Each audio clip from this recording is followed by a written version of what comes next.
嗨，大家好，欢迎来到使人驾到的你不知道的三国系列，我是主持人叉叉 Y， 我是金老师。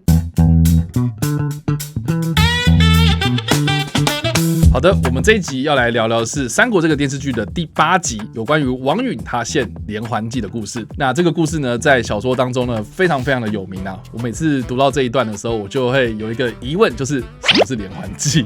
对，连环计到底是什么东西呢？好像听过，既熟悉又陌生，就到底是什么样的东西呢？我们等一下就来好好请教金老师啦。那在金老师跟我们讲解有关于连环计这件事情之前呢，我也必须讲讲，就是说这一集的内容当中有很多让我觉得我看了有点胆战心惊的情节啦。这一集里面好多王允在情勒啦，貂蝉很可怜嘛，就遇到自己的这个直升机父母的那种感觉啊，要我做这个做那个啊，如果你不做的话，我就不吃饭啊，这样我不知道金老师看这段剧情有什么样的感觉啦。我就会觉得说，这个就是情勒啊，刚刚跟你想说的一模一样。不过这个为什么我会特别拿出来讲，很大的原因是因为呢，你知道这出剧在10年前，我有很多的女性朋友，如果她当时有看《三国》这部电视剧的时候呢，他们基本上就是在第8集啊、第9集啊、第10集的时候呢，哇，看得非常非常的开心啊。很大的原因就是因为呢，他们都很喜欢这个版本的吕布跟貂蝉之间的爱情故事。特别的是呢，这个版本的吕布是何润东饰演的嘛，非常有票房号召力啊。其实看到何润东我当时想说，竟然是找他演吕布因为在我小的时候，何润东有演过另外一部电视剧，是《风云》里面当中的步惊云。OK， 基本上这个港漫当中，步惊云也算是武力担当，是所以我会觉得说，他又去演一个武力超级猛的角色那多提一下，我是后来开始接触假面骑士的时候，有人就告诉我说，何润东也有演假面骑士我说真的还假的？然后他还告诉我说，对，何润东还是第一个以华人身份担任假面骑士的人。那刚刚前面你有说过，就是有些女性观众说，何润东有演，还很兴奋。是。然后我这个朋友也告诉我个彩蛋，就是说你仔细去观察，大部分的假面骑士他们会变身嘛，変身，然后之后就会换皮套演员。是。那因为他会穿了一层盔甲或是衣服，所以大部分都是变身之后，假面骑士好像明显大了一号。可是何润东他太高了，他有185公分，然后专业的皮套演员很难找到这样子的身材所以大部分都是变身变大只，就只有何润东变身之后，大家会觉得小只，对，然后说，这是假面骑士好像缩水了。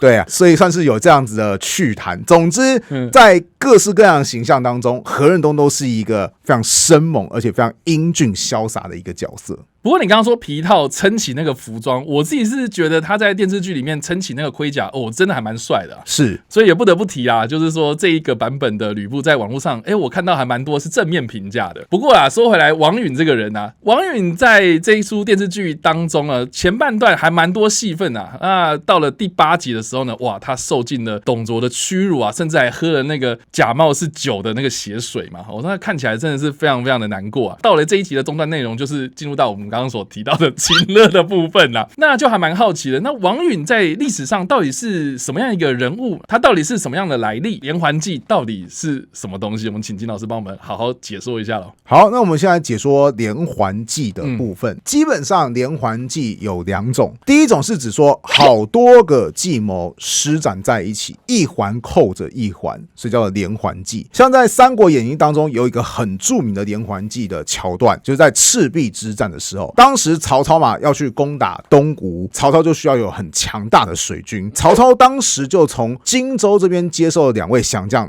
蔡瑁跟张允，帮他训练水军。周瑜就觉得说不行，这2个人一定要除掉。那要怎么除掉他呢？于是周瑜就开始实施了连环计。他首先知道说曹操你要派蒋干来劝降我，于是他就故意先欺骗蒋干，让蒋干以为说蔡瑁跟张允要投降周瑜他就赶快回去回报给曹操。于是从蒋干中计换成曹操中计，曹操中计之后呢，就真的把这2个水军将领给杀掉了，这就叫做连环计，一环扣着一环。那历史上有没有连环计呢？其实三国历史上也真的有连环计，这演到很后面电视剧都没演到，就是后来蜀汉即将灭亡了，那当时还有一个人不愿意蜀汉灭亡，谁呢？姜维。OK， 那姜维就想说，我要怎么样让蜀汉复国呢？有了，当时姜维伟就想说，首先我这个人先诈降，然后投降当时法属大军的主帅钟会，之后呢，我就怂恿钟会，让他野心膨胀。那钟会他野心膨胀之后，就自己想要当皇帝嘛，或者想要割据一方，一定会有一些魏国的将士跟钟会起冲突，因为他们不愿意背叛嘛，到时候他们就会窝里斗，就会进入到第二阶段离间计。之后呢，等到钟会这群人窝里斗的差不多之后，姜维再出来剪尾刀，把这些法属大军全部给歼灭掉。到时候呢，蜀汉就复国了。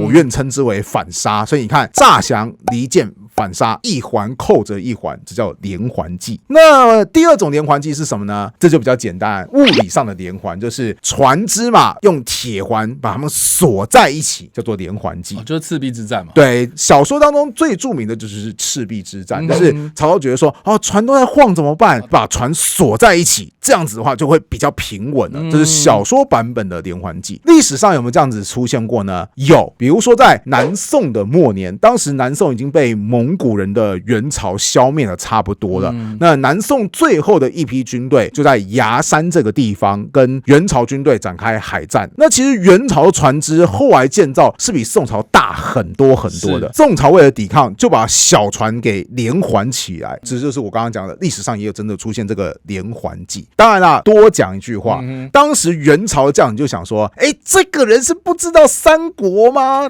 三国不是都有那个，因为你把船锁在一起，所以烧一艘船就烧全部嘛，对不对啊？宋朝将领不懂用兵啦，于是后来元朝将领也要对这个连环的船只进行火攻。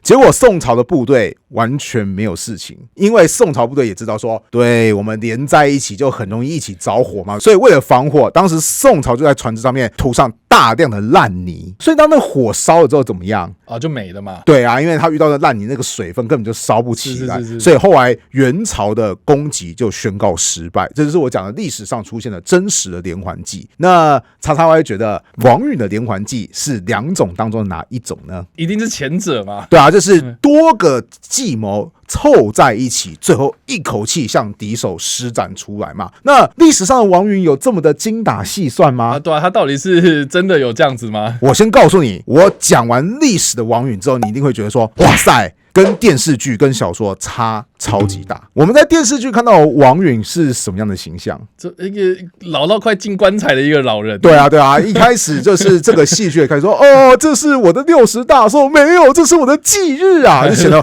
王允他非常非常的虚弱嘛，对不对？是。但人都有年轻的时候。后汉书有提到，允少好大节，有志于立功，常习诵经传，朝夕视驰射。什么意思？就是说这个人很年轻的时候就胸怀大志。那胸怀大志该怎么办呢？第一个，常习诵经传，读书啊。对。还有呢，朝夕视驰射，就是练身体。他怎么练身体？练马上射箭。OK， 我们之前有讲过，你要在马上射箭的难度是非常非常高的，核心要很强。对，没有马镫嘛，对不对？所以王允年轻的时候是能文能武。那你说这个人个性会很懦弱呢？后汉书据提到，年19为郡吏，使小黄门晋阳、赵京贪恨放肆，为一县巨患，允讨捕杀之。意思就是说，他当时还只是当个小地方官，19岁哦。结果呢，就有一个算是一个宦官的人物吧，在那边作威作福，他就直接把人给逮了，杀了。你要知道，在东汉时期，宦官的权力是很大的，结果他完全不管，就直接硬刚。所以这个人他其实年轻的时候文武全才，个性又超级的刚烈。当然啦，他后来不是有去担任一些地方的官职吗？是。随着他有很不错的政绩，他就不断的被推荐，于是进入到中央政府进行任官。之后就遇到了另外一个事件——黄巾之乱。这个基本上读《三国演义》都会知道说，《三国演义》一开始就是刘关张三兄弟桃园三结义去征讨那个黄巾贼嘛，对不对？是。刘关张去征讨黄巾贼，大家会觉得说 OK 啊，刘备有双股剑嘛，关羽张飞万人敌嘛。可是历史上王允也有接受命令去征讨黄巾贼，而且还率领部队，历史上叫做讨击黄巾别帅，大破之。哦，所以意思就是说，他其实也是有实际战功的人啊。对， Okay? 是不是跟你想象中的王允完全不一样？对啊，感觉好像一开始电视剧就是呈现他是沦落书生啊，然后拿董卓没办法，还要叫曹操去刺董卓啊，结果发现行刺失败，然后又开始在那边哭啊，感觉就很不一样啊。对，所以基本上王允他其实是一个有能力、有担当，而且个性其实是有点刚烈的一个人。那这样的一个人后来发生什么事情呢？黄巾之乱爆发的时候是汉灵帝期间，后来汉灵帝死了之后呢，王允就回到中央朝廷奔丧，并且与当时的大将军何进联合，干什么？打算诛杀宦官，就是你们这些死家伙哈，危害朝廷啊！今天我们要替天行道。谁知道何进自己这个人保密不周全，他还没对宦官动手之前就被宦官给杀掉了。这也是为什么后来董卓可以掌握中央朝廷的政权。何进想要对付宦官的时候，他其实是呼叫各地的部队说：“我以大将军的名义呼叫各地部队入京干什么？随着我去杀捕宦官。”结果呢，何进死掉之后，最早进入洛阳城的军事将领XXY还记得是谁吗？就董卓进京事件嘛。没错，所以董卓才可以开始掌握洛阳的政权。是。那如果你好好做事情，或许王允也就算了，毕竟宦官也真的被除灭掉。是啊，对。可是董卓这个人的施政非常非常的暴虐，暴虐到王允觉得说：天哪哈，走了那些死宦官，又来一个更恐怖的混世魔王，老夫我为了汉朝，我一定要跟你拼了。虽然王允想要弄死董卓 ，OK， 但董卓反而很器重王允。当时董卓是说：我必须先笼络人心哈，毕竟我也知道我的根基不稳嘛，对不对？所以呢，当时董卓先让王允成为一个官员，叫做太仆。太仆是什么样的官员呢？汉朝最高的官位，号称三公九卿，太仆就是九卿之一。简单来讲啊，王允已经是当时中央朝廷当中排名前12名的高官了，所以你可以看得出来，董卓其实对王允是还不错的。那从哪边可以看得出来，董卓真的很器重王允？太仆过后，董卓又让王允担任尚书令。尚书令是一个什么样的官员呢？他原本其实只是一个管理文书档案资料的小官，这不小心就要回到西汉时期了哈。汉武帝当时想要独揽大权，那他就觉得说啊，我身为皇帝想要独揽大权的时候，有一个人很烦呐，谁啊？丞相，就是百官之首。因为丞相会说百官怎么讲啊，我有什么想法啊？那皇帝我觉得你要不要修正一下啊？汉武帝就觉得说好烦哦，很想直接打点他，但如果直接打点他，又会被其他官员讲说皇帝你这样叫暴虐啊，你这样子不施行仁政啊，你这样不好好接纳忠言啊，你不是一个好皇帝啊。汉武帝就觉得说，我又要把握朝权，我又要避免我的名声受损，怎么办呢？有了，后来汉武帝就找了很多个尚书，他们原本其实就只是帮皇帝管理文书资料的，就像秘书一样的人。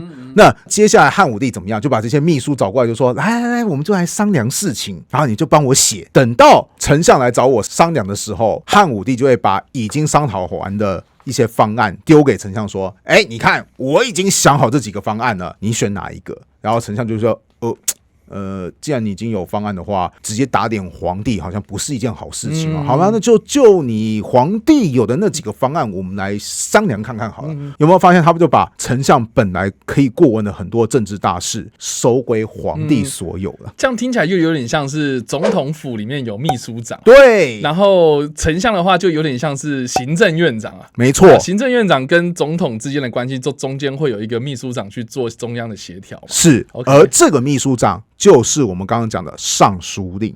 所以尚书令到东汉时期，他已经是真正握有行政权的重要官职了。是。再说一次，董卓真的很器重王允。那王允怎么看呢？王允怎么看呢？答案是，其实真的还是不喜欢董卓。Okay? 即便董卓后来再进一步想说，我已经让你掌握实权了嘛，那你之前的荣誉头衔是九卿，来，我这次大放送，后来又把王允升为司徒，就是是我们刚刚讲三公九卿当中的三公之一。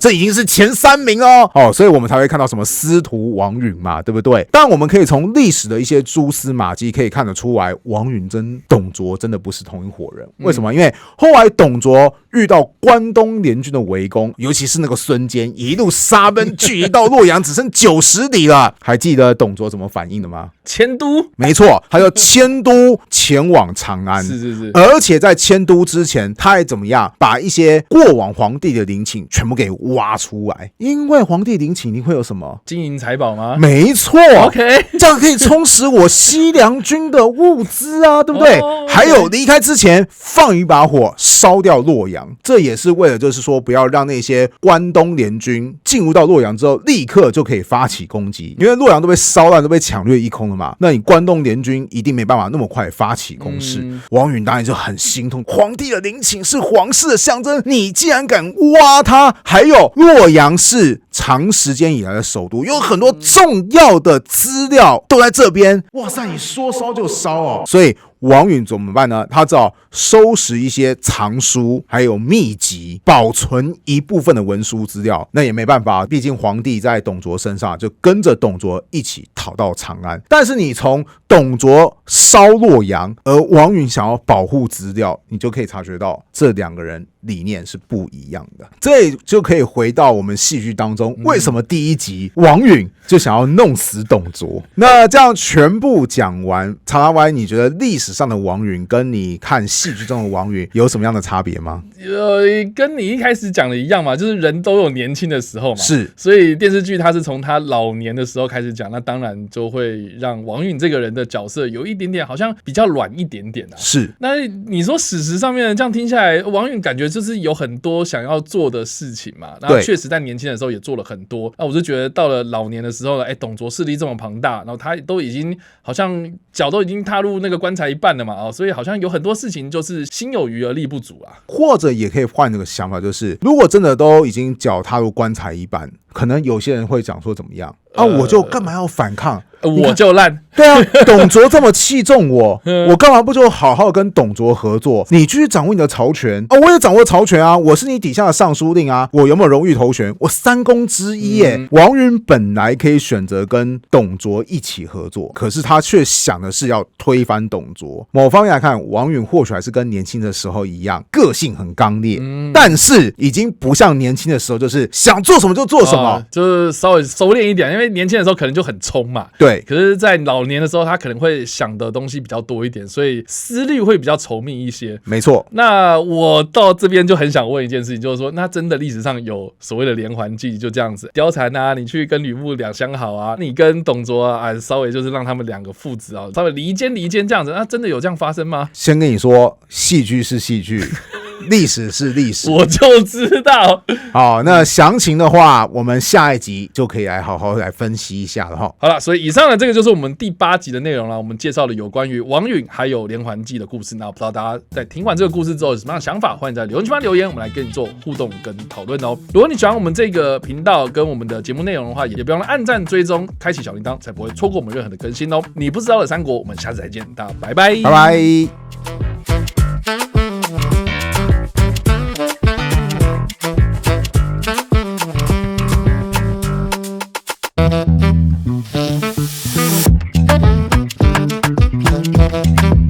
Thank you.